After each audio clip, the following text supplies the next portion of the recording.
చూశారు కదా, ఈ పండగ సందర్భంగా మీరు స్పెషల్గా కనిపించాలనుకుంటే మీకు కావాల్సిన డిజైనర్ శారీస్. సరే, ఈ విషయం కాస్త పక్కన పెట్టేస్తే మొక్కల ప్రేమికులు ఎంతగానో ఇష్టపడే బోన్సాయి స్టైలింగ్ టెక్నిక్స్ ప్రతి వారం చూస్తున్నాం కదా. ఈరోజు స్లాంటింగ్ టెక్నిక్ చూసేద్దాం.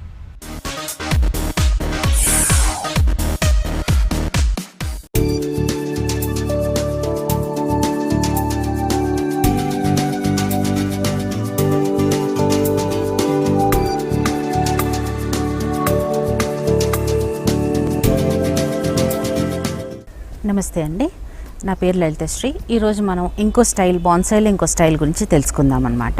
ఇప్పుడు దాకా మనం 5 స్టైల్స్ చూసాం. బేసిక్ కోర్స్లో 5 స్టైల్స్ చూసాం. The 6th style is slanting style. బాన్సాయిలో దీన్ని స్లాంటింగ్ స్టైల్ అంటాం అనమాట.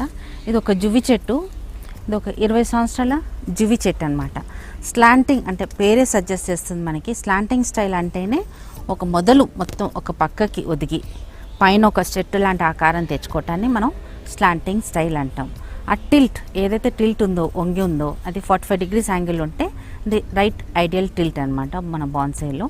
అంటే బాన్సాయిలో బేసిక్గా మనకు కొన్ని రూల్స్ ఉంటాయి. ఒక స్టైల్ చేస్తున్నప్పుడు స్టైల్స్ అంటే ఏంటి, మనం నేచర్లో ఇలాంటి వృక్షాలను చూస్తుంటాము. ఇట్లా కొంచెం సగం ఇట్లా వాల్ పడిపోయినట్టు, ఇట్లా స్లాంటింగ్గా ఇలా కొంచెం టిల్ట్ అయినట్టు, ఇలాంటివన్నీ మనం నేచర్లో చూస్తుంటాం. కాబట్టి దాన్ని మనం బాన్సాయిలో చూపించి ఒక స్టైల్గా చూపించి నేర్చుకుంటున్నాం. బాన్సాయి అంటే ఏంటి, మనకి ఒక నేచర్ ఇన్ మినియేచర్. బాన్సాయి అంటేనే ట్రీ ఇన్ ఏ ట్రే, ఒక వృక్షాన్ని ట్రేలో చూసుకోవటాన్ని మనం బాన్సాయి అంటాం. ఇక్కడ ఒక వృక్షం లాంటి చెట్టుని, ఒక వృక్షాన్ని జువి చెట్టు అంటాం మనం దీన్ని. ఒక 20 సంవత్సరాల జువి చెట్టు అనమాట. దీన్ని ఒక ట్రేలో, సెరమిక్ ట్రే, బాన్సాయి ట్రే అనమాట, ఒక ట్రేలో పెట్టుకొని ఎలా చూపించగలుగుతున్నాం, ఒక స్లాంటింగ్ స్టైల్లో ఎలా చూపించగలుగుతున్నాం, అది మనం ఈరోజు తెలుసుకుందాం. ఒక మామూలు చెట్టుని అంటే జువి చెట్టు కానీ ఏదన్నా వృక్షం లాంటి 100 సంవత్సరాలు బతికే చెట్లనే మనం బాన్సాయిగా చేసుకుంటాం. కాబట్టి ఇక్కడ నేను జువి చెట్టు తీసుకున్నాను. జువి చెట్టుని మనం ఆల్టర్నేటివ్ బ్రాంచెస్ పెట్టుకొని, first branch, second branch, third branch, I poking branch, fourth and apex, ఇలా ఆల్టర్నేటివ్ బ్రాంచెస్ పెట్టుకొని ఒక వృక్షం లాంటి డిజైన్ చేసుకొని, అంటే మనం ఫస్ట్ 2-3 స్టైల్స్లో చూసాం. ఆల్టర్నేటివ్ బ్రాంచింగ్ ఉండాలి, మళ్ళీ ఏదైతే బ్రాంచ్ ఉందో మళ్ళీ అది కూడా కొనికల్ షేప్ ఉండాలి. మొత్తం చెట్టు కొనికల్ షేప్లో ఉండాలి. విడివిడిగా ఏ బ్రాంచ్కి ఆ బ్రాంచ్ కూడా మనకి ఇట్లా కొనికల్ షేప్లో చూసుకోవాలన్నమాట. ఎందుకంటే మనకి నేచర్లో కూడా మనం కొనికల్ షేప్లోనే చూస్తుంటాం వృక్షాలని. అది ఎందుకు, మనకి ఈక్వల్ డిస్ట్రిబ్యూషన్ ఆఫ్ సన్లైట్ కోసం. ఈక్వల్ డిస్ట్రిబ్యూషన్ ఆఫ్ సన్లైట్ రావాలని మన ఇట్లా నేచర్లో ఇట్లా కొనికల్ షేప్లో వస్తుంటాయి బ్రాంచెస్. అదే సేమ్ మనం బాన్సాయిలో కాపీ చేస్తున్నాం. కాబట్టి బాన్సాయి అంటే ఏంటి, copying nature in a tray. బాన్సాయిలో సేమ్ మన నేచర్లో చూసినట్టు పెట్టుకోవాల్సి వస్తుంది. కాబట్టి ఈ ఏదైతే బ్రాంచ్ ఉందో అది కూడా కొనికల్ షేప్ ఉంచేసి ఓవరాల్ ఒక కొనికల్ షేప్ తీసుకొని ఆల్టర్నేటివ్ బ్రాంచెస్ కొంచెం మొదలు ఒక సైడ్కి వంపినట్టు ఉంచినట్టు పెట్టి ఆ టిల్ట్ 45 degrees యాంగిల్లో ఉండాలన్నమాట. అది లెఫ్ట్ సైడ్ కన్నా ఉండొచ్చు, రైట్ సైడ్ కన్నా ఉండొచ్చు.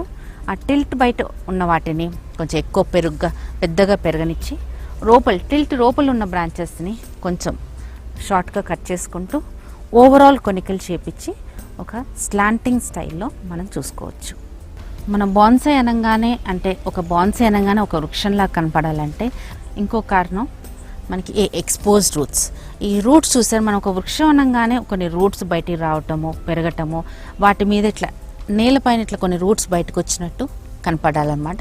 అప్పుడే మీకు ఏజ్డ్ లుక్ ఉంటుంది. ఇప్పుడు మన బాన్సాయి ఇది 20 సంవత్సరాలది అంటే ఆ థిక్నెస్, ఆ మొదలు, ఆ లావు చూడండి. There no short cuts in bonsai అనమాట. ఈరోజు మనం అనుకుని రేపు పొద్దున ఒక బాన్సాయి తయారు చేసేద్దాము అంటే కుదరదు. కొంచెం లావ్ అవ్వాలి, మొదలు లావ్ అయ్యి ఆ షేప్ తీసుకోవాలి, అప్పుడే దాన్ని మనం బాన్సాయి అంటాము. ఈ expose roots, thick trunk line, at least 2-3 గుప్పల ట్రంక్ లైన్ ఉంటే మీకు ఆ వృక్షం లాంటి ఆకారంగా ఉంటుంది.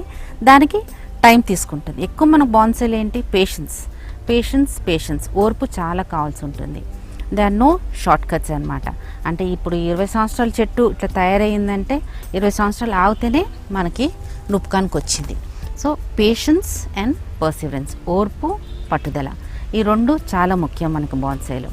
బాన్సాయిలో తయారు చేయాలి, ఒక బాన్సాయి మనకు తయారు చేయాలి, ఒక 20 సంవత్సరాల బాన్సాయి తయారు చేయాలంటే ముందు ఒక చెట్టు ఒక షేప్ ఇచ్చేసి దాన్ని ఒక కుప్పట్లో పెంచి, ఒక గ్రోత్ పాట్లో పెంచి ఆ షేప్ అంతా తీసేసుకున్నాక కరెక్ట్ డిజైన్ వచ్చినాక మనం అనుకున్న విధంగా గ్రోత్ వచ్చినాక దాన్ని అప్పుడు మనం ఈ బాన్సై ట్రేలో షిఫ్ట్ చేస్తాం అనమాట. ఈ ట్రేస్ కూడా ఇవి సెరమిక్ ట్రేస్ అండి. మన బాన్సై ట్రేస్, ఈ సెరమిక్ ట్రేస్ అవి 1200 డిగ్రీ సెంటిగ్రేడ్స్లో హీట్ చేస్తారనమాట. ఈ చెట్టు ఎట్లా వందల సంవత్సరాలు బతుకుతుందో ట్రేస్ కూడా వందల సంవత్సరాలు ఉంటుంది. అంటే కిందలు పెడితే తప్పకుండా ఇరుగుతాయండి, కానీ చెట్టు కానీ ట్రే కానీ ఏది డ్యామేజ్ చేసుకోలేదన్నమాట. చెట్టు ట్రేని డ్యామేజ్ చేసి పలగొట్టలేదన్నమాట. అంటే అంత స్ట్రాంగ్గా ఉంటాయి ఈ ట్రేస్ కూడా, ఈ bonsai trace. So bonsai in a tray, tree in a tray is called bonsai. Slanting style ఒక ఎక్స్పోజ్డ్ రూట్స్ చూసుకుందాం. జువ్వి చెట్టు చూసుకున్నాము. జువ్వి చెట్టులో ఊడలు వస్తుంటాయి, మనకి పండ్లు వస్తుంటాయి.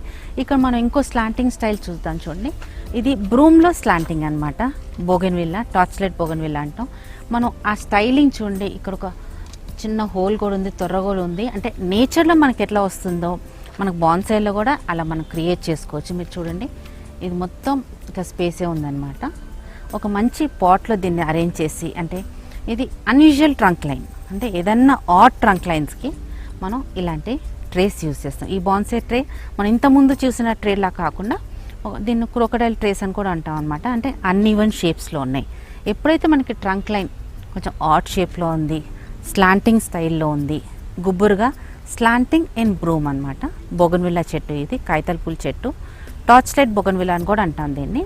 ఈ స్లాంటింగ్ స్టైల్లో ఈ ట్రేలో అరేంజ్ చేసి, ఈ ట్రే ఆ చెట్టు కూడా ఎన్హాన్స్ చేస్తుంది, దానికి అందం తెప్పిస్తుంది.